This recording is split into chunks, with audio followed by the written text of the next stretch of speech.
can't feel my face. Coffee spilling all over the place.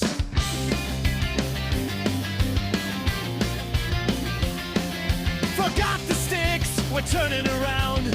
Another weekend in some hockey town. With a pucked up parents, frozen toes, big hearts, bad luck. With a pucked up parents, one more tourney, one more puck. We're broke, we're loud, we love this grind. Cause our kid just scored and we lost our minds. All right, welcome to this episode of Pucked Up Parents. This is Pucked Up Parents episode number 3, or Angela, as I'd like to say. This is our hat trick. We've got 3 under our belt. Oh, yeah. Put your hat out into the ice. Nice reference, Thank you. nice reference. Thanks. See, I actually learned something over the last 12 years. How do you want to start? It's Sunday night at our house, so we're coming out of a hockey weekend.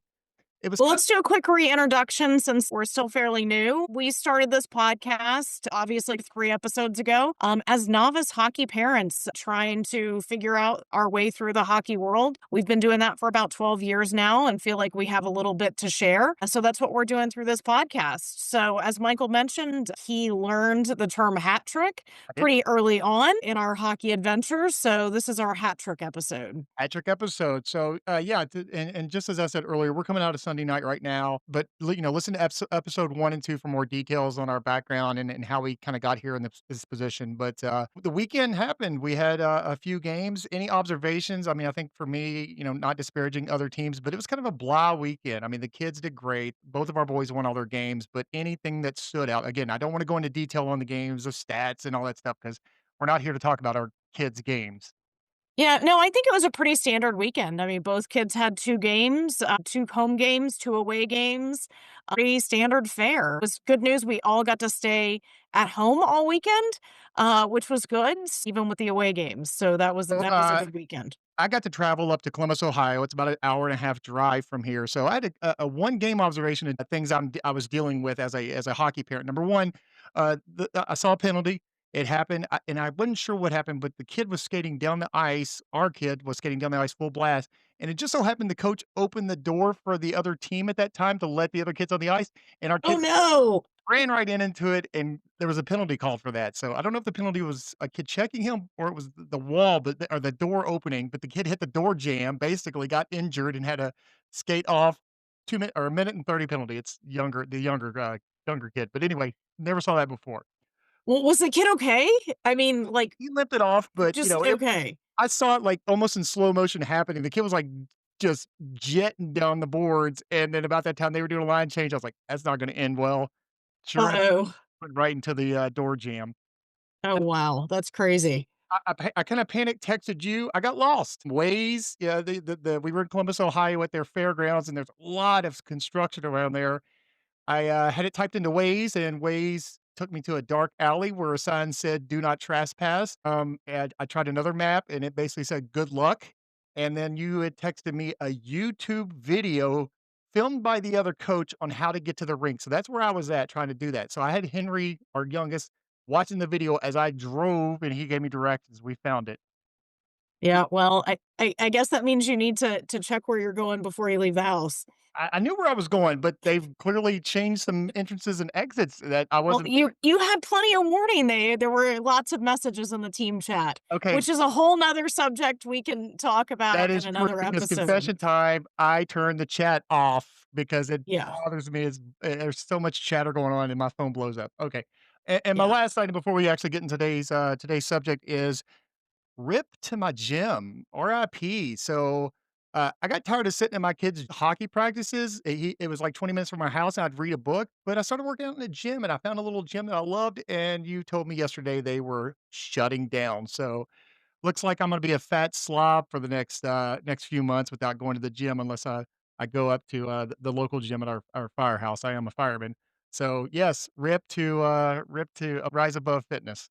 On the Rise On the Fitness. Right Fitness, that shows up. Yeah, yeah, yeah, yeah, Alright, so yeah. anyway, so So where did we leave off last week? So last week we talked a lot about how our kids got into hockey, and I think how a lot of kids get into hockey, which is the whole try hockey for free, and then you get hooked in.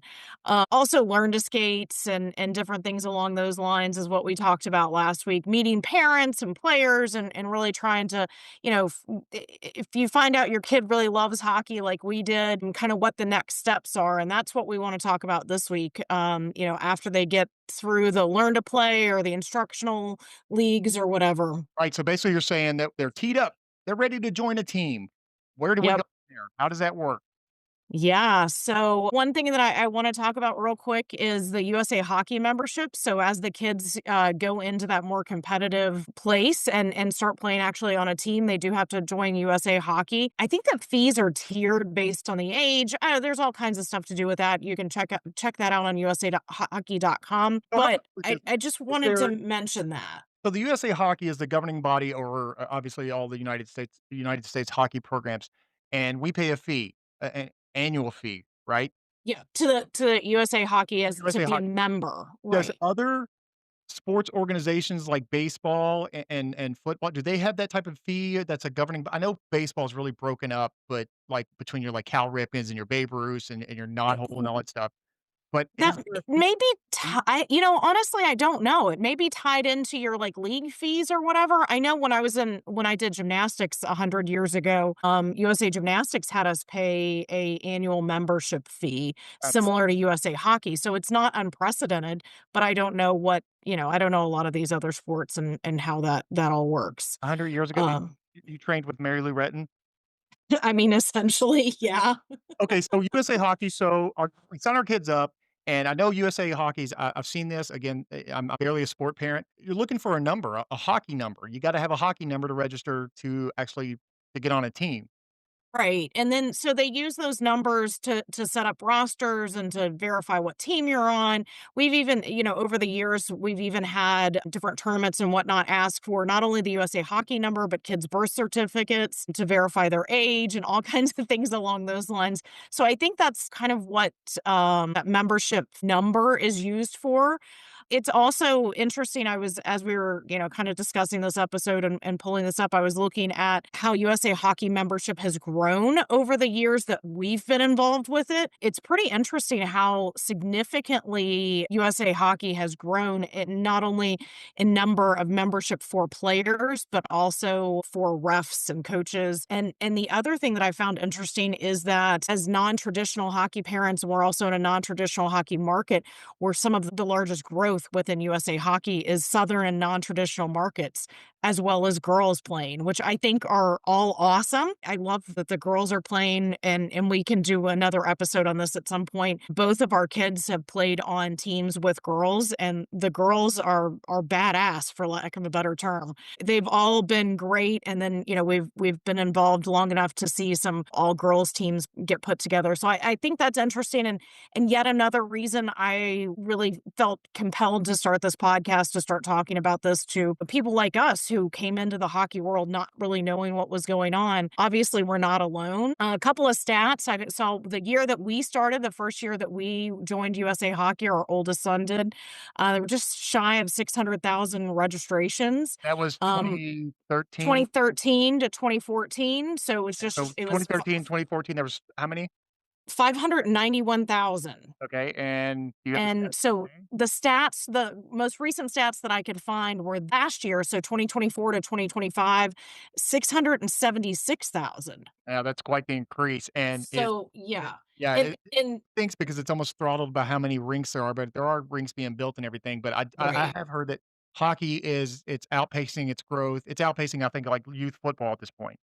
Yeah, yeah, and it is, and that's actually something that I kinda wanna talk about in our next segment, and one of the reasons why I think that's happening, and I've heard this, kind of across some different hockey channels. So, with the, 8 and under, 6 and under, even actually, all of the younger players, there's no checking, there's no hitting, which I think is a huge advantage for hockey because I've heard a lot of pediatricians and whatnot say that, the contact sports, particularly football, playing tackle football before the age of about 12 is really not in a kid's best interest. And I think hockey's done a good job of keeping checking out of these younger age groups. The kids don't start with body checking until I think it's 14U. That sounds right. So that 13, 14-year age group, which is right in line with the pediatric recommendations from the medical side of things. So I can wonder if that might be part of the growth of hockey. It could be, and football is kinda getting a black eye, based on, the concussions. I mean, obviously, hockey's an inherently dangerous sport. Even at 6U and 8U when they're not hitting, you have the risk of them hitting the boards or falling down. We were lucky enough not to have that, but you've seen the videos of football. It's a full contact sport. You're basically the guy with the ball, you gotta take them down, and you see those kid videos, like the 6 and 7 and 8-year-olds, and they're destroying each other, and that's not good for development. So, it's good to see hockey growing as good as it is, and I think USA Hockey does an excellent job of promoting it with the free hockey. We touched on that last week, but yeah, it's amazing to hear it growing by that much since we've been in the program. Right, right. Not to say that hockey's not a dangerous sport, it absolutely is, Thank but I think they're at least making some strides to make things safer for the kids, especially the younger kids. And what we wanted to talk about today was the kind of 8 and under kids. So those 5, 6, 7, 8-year-old kids, they're often called mites in the hockey world. I don't know who came up with that term, but you've got all the kids that are 8 and under are called mites or mini mites, I think is what they call the kids that are 6 and under. So there's some teams of kids that are 6 and under, which I think we talked about this last week. They're absolutely adorable, They're absolutely out adorable. on the ice. The skates are adorable. They're tiny little skates, and this was the world that you and I entered when Sam started playing. We Right. into Sam was in the 6U and he was in it. Was it mini mites or I don't? It was just mites or what it was. I think we just called it mites, but at some of the tournaments they'd call us mini mites because the kids were so little. But basically, it's a scaled down version of true hockey, and it actually works. So I think we Right. could probably go into detail about that, of how it's scaled down from what we see at 12U versus 18U. How does mites compare to that, and how does it differ? Yeah. So, I mean, first and foremost, they play half ice, so there's less room for them, less distance for them to cover Yeah, that as was they're funny to me. skating. When we first started with mite hockey, they were, like, dragging these boards out on the ice. I'm like, "What's going on out there?" And they're like, "Oh, these kids don't play full ice. You're gonna gas a six-year-old trying to skate up and down the ice. They can't handle that." So they divide it once They and divide it in half twice. most of the time. Yeah, so most of the time it's half ice, and they'll either put additional boards out there or some rinks do some, they just put, like, pads down to kinda divide the rink at center ice. And we've also seen a couple of times where they divided the ice into thirds, so what would normally be the one team's offensive zone is as one playing area, and then neutral ice another playing area, and then the other end of the ice as a playing area. We've seen that happen, which is it's good. I think, the small area game is great for the little ones because they get more touches on the puck. I think that's another big thing driving kids to hockey or what makes kids interested in hockey is how many puck touches they get. They can actually touch the puck and engage in the game. Whereas, like, for instance, football, are you gonna touch the ball? Or are you gonna be just a blocker? Or how does that what is your position in that sport, especially as you're learning it? And we've talked about baseball too and how the kids kind of found baseball boring. Well, you never know if you're gonna get the ball. You don't know if you're gonna make the Yeah, play. yeah, Whereas hockey, everybody's touching the puck. Whether you're in net, whether you're a skater, whatever, everybody's gonna touch the puck. Everybody's gonna have an opportunity. And yeah, I but think that's another thing that keeps kids' interest in the sport. when I tried baseball as a little kid, I would play right field for that reason because I didn't want the ball hit to me. So I knew right field, there was no left-hand hitters. I would just stand out there and pick the flowers. But yeah, hockey is a sport where that puck's coming and you're Yeah, gonna touch it. It's gonna happen regardless of right. what your position is on the team. And So not only are you gonna touch the puck, but you've gotta stay engaged so you can stay upright on you your still gotta skate. skates. Yeah. Right. So you had the USA Hockey number, you've applied to be on a mite team, and other than that difference of the split ice, I know the nets are inherently smaller. Yeah, I think most of the time they play with smaller the half ice teams, so the 8 and under kids play with smaller nets. Obviously, because the goalie is smaller and is not covering as much area, as much surface area in the net, which makes it a little bit more challenging for the players who are shooting the puck, but it makes it, a little bit fairer for the kid who's dressed in goalie gear, which that's another fun episode we'll have to have about goalies, especially little goalies, learning to skate with all the equipment. But there's a term about goalies that I want to throw out there that we learned the first year in mites. I think we got an email from the coach and it said something along the lines of, we want to get all of the players between the pipes. And we were like, what? What are you talking about?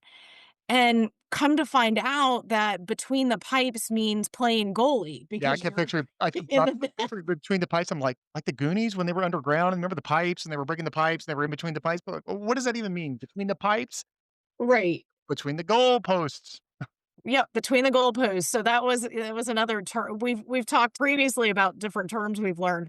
So that's one that always sticks in my head about, giving all the kids a chance to try goalie. And I think that's another important thing with hockey and the younger kids is that they all get an opportunity to play all the positions, whether, they're a player skating out or, give the kids a chance to get in net too. It's a different just a different perspective on the game. Yeah, it's And just like baseball where they try them at catcher, they try them at pitcher. It's the same thing in hockey, and even, you're gonna I don't know who would do it, and well, this is a future episode, but I'm just my nerves are always shot as it is. I can't imagine my kid being a goalie, but, as far as offense and defense, you're really not playing that as a might, and you're not playing positioning. It's more organized.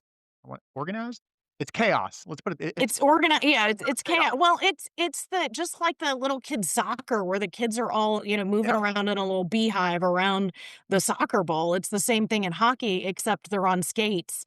And you've got kids that are really good at skating at that age, whose maybe parents played. I know we had a couple of those over the years with the kids being little, and you've got one or two kids that are really good at skating, and then others that are just still learning to skate but also playing.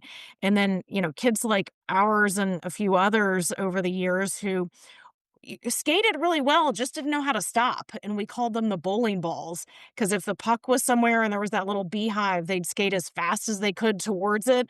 Unfortunately, they couldn't stop and then they'd take everybody out. And then you've got kids laying all over the ice and And everybody trying to climb back up and get back into the game. I think there was a game where, Henry scored 3 goals and he scored himself 4 times. So Yeah. he was taking shots and just sliding into the goal because he couldn't stop. I also know that there's pretty much on those chaotic might games, there's not referees. They usually just put the coaches out there to kinda help. They're basically helping the kids along, and they're not only helping their own team, they're helping the other kids' team. So it's less of a competitive program. Now there are competitive mic leagues, but it's less competitive and more of learning and getting them ready for the next level, which is squirts. Yeah. And I think, the other thing is, the other thing I wanna mention with this half ice and the mites, at least what we experienced, is instead of a line change like you'd see like in Oh, yeah. an NHL game or even a high school game where they skate on and off just based on how they change, they did, a buzzer every 2 minutes or so. Minute shifts, that's right. 2-minute shift. Yeah, maybe it was a minute shift, I can't remember, but they would do a buzzer and then it would be a wholesale change. All the kids would skate off and then they'd skate all new ones on. So that was always an interesting dynamic too, because you've got the kids that come off the bench skating just 100 miles an hour to wherever the puck is, Yeah. and other kids who are struggling to get out of the bench or onto the ice, and that can Yeah, be. it's cute because the kids coming off the ice will be trying to get in the door, and the kids trying to get on the ice will be coming out the door, and they just run into each other like a bunch of like a bowling ball into bowling pins, and it's always the coaches Yeah. that you did it before where you had to sit there to wrangle them at the door and grab their jerseys to like, "Okay, wait till the other kids get off Yep. the ice before you get on the ice." Well, and I think, that was always fun too. I know there were several games that I would spend on the bench as kind of a helper. Just I don't know anything about hockey, but I'm able to wrangle the kids, getting them on and off the ice. So that was always fun too. So that was a great opportunity. So clearly with the split up ice, there's no offsides, there is no hitting or checking. Clearly, hitting or checking, it comes way later, like 14 or and there's I say there's no penalty box, but I've seen instances of where there's been some mites who have been maliciously, I don't wanna say dirty players, but maliciously hit somebody, and they actually do pull the kids off the ice and make them sit for a little bit, but there's really not the penalty box where there's a timer running down till the kid can come off. It's more of the coach saying, "Yeah, you can't openly hit a kid. We're gonna sit you down." Or you can't purposely trip somebody, things along those lines. I don't think there's much hitting going on in mites, but Yeah. if there was something where it was obvious that a kid was slashing, they'd pull that kid off the ice and have them sit a shift or 2, but no official penalty box, at least in our experience of So, can mites. I share a story? So, back to when you talked about kids trying different positions, both of our sons tried a goalie once. Yeah. Once. Henry tried it, who's our youngest right now. He's 11. He was really adamant about playing goalie, and you or I had already experienced the stress of hockey games, and we knew the cost, so we kinda pushed him out of that. Be like your big brother, play defense. Sam, on the other hand, tried it at mites and he got all geared up. We put him in the goal. It's a game. And they had to call multiple times out because for some reason Sam had to keep going to the bathroom. Like Yeah. his bowels got rocked when he got between the pipes. Maybe there's a pipe plumbing connection there and he just had to go to the bathroom. So we had to like stop the game, open the door, take him to the bathroom, get the gear off, have him use the bathroom, put him back on the ice. And no sooner than that happened, he had to go again. So I don't know if it was nerves or whatever we fed him before the game, but it was not a good experience. And thank God we did not go the goalie route. You goalie parents, you goalie kids, you are a different breed, and I bow down to you. Yeah, the goalies are amazing, and I was actually talking to another goalie mom this weekend. We're gonna have to bring some goalie moms on and have full, podcast on just goalies because they are some, amazing kids, and the parents are amazing as well, but they are a different breed, you're right. I think that's a pretty common that anybody who's been around hockey much would say that goalies are a little different. So let's back up a bit. I want to talk about when we talk about USA hockey, and you had said that you had sat on the bench and pulled kids off. Now I know that's frowned upon now. It's more frowned upon now in USA hockey that you have to be certified as a person on the bench. Is that a thing? Is that actually a thing?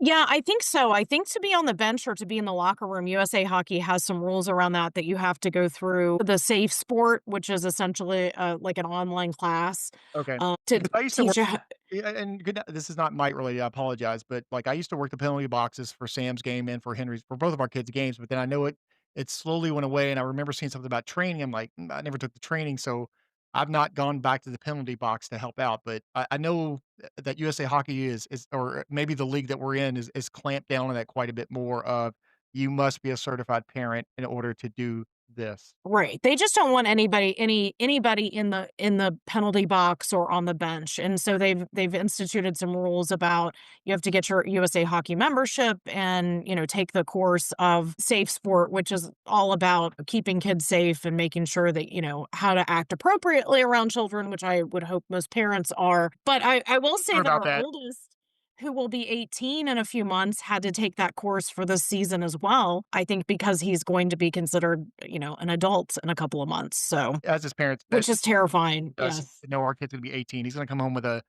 tattoo and a stack of dollar bills from the local strip club, Yeah, no, let's hope not.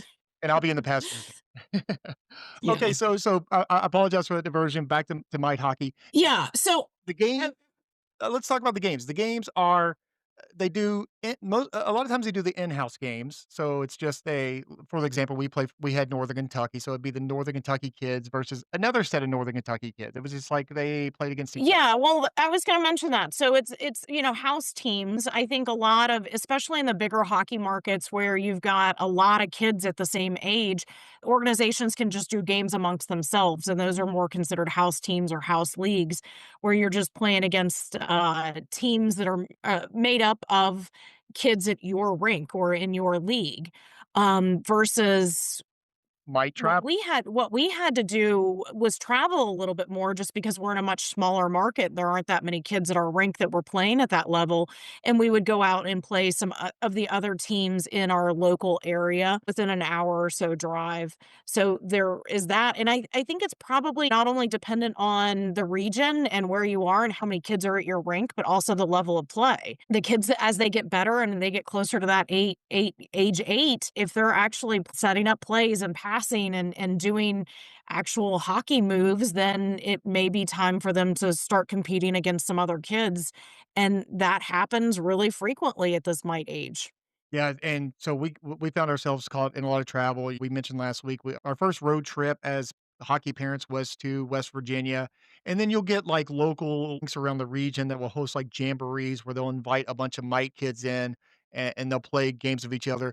A lot of times they don't keep score, or sometimes they do keep score. It depends on how much a competitive league that you're in and what level of mites that your kid plays for. We were exposed to both. You know, we were in those jamborees where the games didn't matter and they points didn't count. I mean, of course, we as parents were keeping score, but there are Some of the kids were too. some of the kids were too. And then as the mites got older and to Angela's point, got better, you started to play more competitive to get them ready for that very next step. So Yeah. as I say that, and I know you and I talked about this earlier, because they're young and when they do travel to these games and even their local games, the ice time. Let's talk about the ice time Oh, yeah. for the young kids, how that works out. For most, now maybe it's different to the listeners out there, but everything we've experienced in the areas that we've traveled, we've seen the same thing. Go ahead. Yeah, so younger players tend to get earlier ice times. And when I say earlier ice times, I don't mean just ice times for games. I'm talking practices too. So we've had early practices at like 4:30, 5 o'clock during the week practices, which as working parents, that makes life a little bit difficult at times. And then the older kids tend to have the later practices, and our older son has practiced as late as what, 9:30, 10 o'clock Yeah, 9:30, 10:45. during the week. That happens pretty regularly, and the same thing seems to happen with games. I feel like the younger players get the earlier game times as well as tournament game times. Games as early as 7 a.m. I think you were at a tournament a week or two ago and had a 7:15 a.m. game It's right versus it's right there in our theme song, "Up Before Dawn." I mean, yes, you're waking up in the exactly. hotel, and it's pitch dark outside. You're waking up in the hotel so early, the garbage continental breakfast that the local 810 is supposed to serve hasn't even started yet. You beat it. So, Yeah, a lot of times, we'll have a granola bar in the morning, go play the game, and then go back to the hotel and eat the breakfast. So, that's how early it is. But yes, right. as you progress through the ages, those times slowly get pushed up, and it's much, much better. You get a Yeah, and I can remember it, like, I think it was a 16U game where we played. I think the game was supposed to start at, like, 10:30 at night, and, of course, things were running behind at the rink that day. I don't think we even started that game till after 11. Oh, yeah.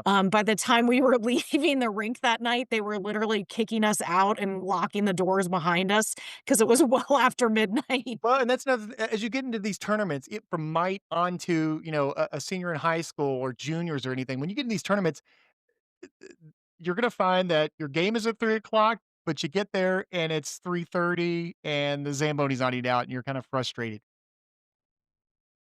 So, yeah, Yeah, so you find out that, and that happens, and I think, it depends. Some rinks are better at keeping things on time than others, but, we can talk more about tournaments and whatnot, as we move on. But I do wanna do a couple of reflections today, and the question that I have for you is at what point did you know you were gonna be that you were a real hockey parent? oh, you're asking me. Yeah, yeah. Oh, when I'll did I tell know you I was? mine, but I'm gonna ask you that question. I don't even know if I am right now. But seriously, I think I knew when our kids developed, or especially, I mean, obviously Sam was the first because he's the oldest. But when he developed, and we were told he was good. We were being pulled aside by coaches and other parents saying he's really good. We were told to move to another rink for him to play like double A hockey, and I knew right there that I was a hockey parent and I was going to be a proponent for his career as much as I could. It's still odd to me 12 years later that I'm a hockey parent. Again, we have no background with hockey history whatsoever. I'm a firefighter. That's the most athletic thing I do. But me as a hockey parent, it's still it's still weird, and I don't know if it'll ever be normal for me. What about you? Okay, so I will tell I think you were out of town this weekend. This was when Sam had first started playing. It might have been his 2nd year playing, but Henry was maybe a year and a half old. I'm pretty sure I had him in a backpack. I had a hockey bag on one shoulder and the post-game snack bag on the other shoulder walking into a rink. That's when I knew I was a hockey mom.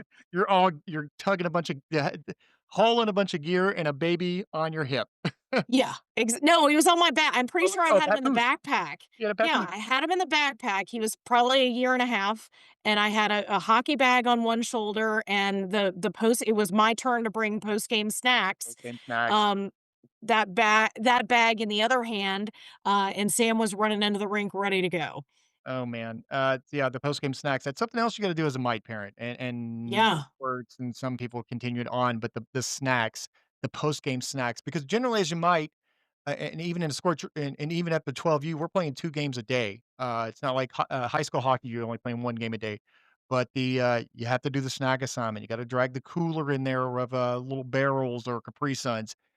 As a parent, I ask that you don't get bottles of water or bottles of Gatorade because if I see another kid do that bottle flip game, I'm gonna Yeah. and then maybe that's probably good for me not to be welcome in the locker room because when I see some kids flip a bottle like that, I wanna kick it.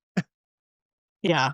No, but post-game snacks are a big deal at the mite age because I think that's what all the kids are looking forward to at the end of the game is that little baggie of fruit snacks and an Oreo or something. Right? That's what they play for. Don't They're be the not late playing year to for bring some medals. fruit. Who's bringing fruit? Right. They're not Oranges. playing for medals or trophies. They're playing for that bag of fruit snacks at the end of the game. Oh, yeah, and I like the little barrels and the Capri Suns. Right, right. So what else you got? Anything, I know we're getting close to our, 30-minute time. What else have we covered all the topics? I mean, I think we've covered a lot on mite hockey. I think, there's so many topics we can talk about, and I'm sure we'll circle back into some of this. I mentioned the goalie thing. I think that's a whole nother topic of mite level hockey that we'll have to talk about at some point. But yeah, this is At just that kind of might level goalie is when you make that commitment. You're going down a path, and if you do, God bless you. If you decide that the kid's gonna stick to the goalie for the rest of their career.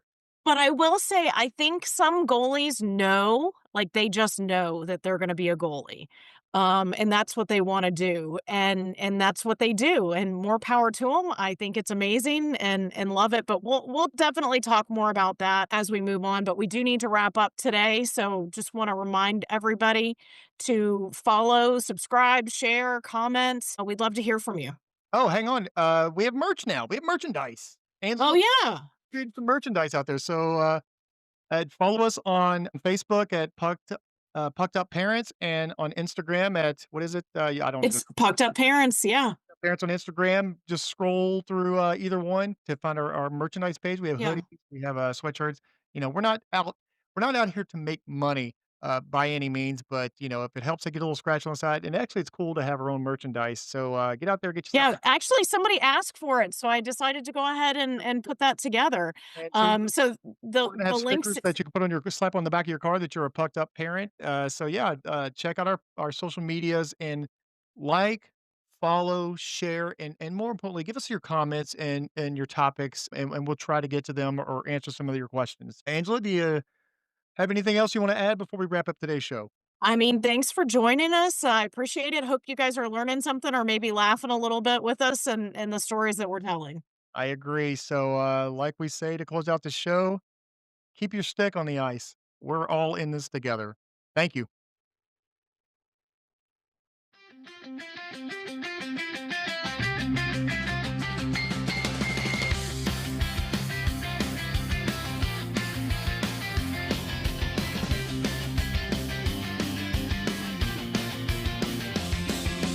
Up before dawn, can't feel my face.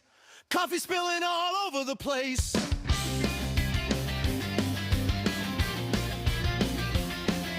Forgot the sticks, we're turning around.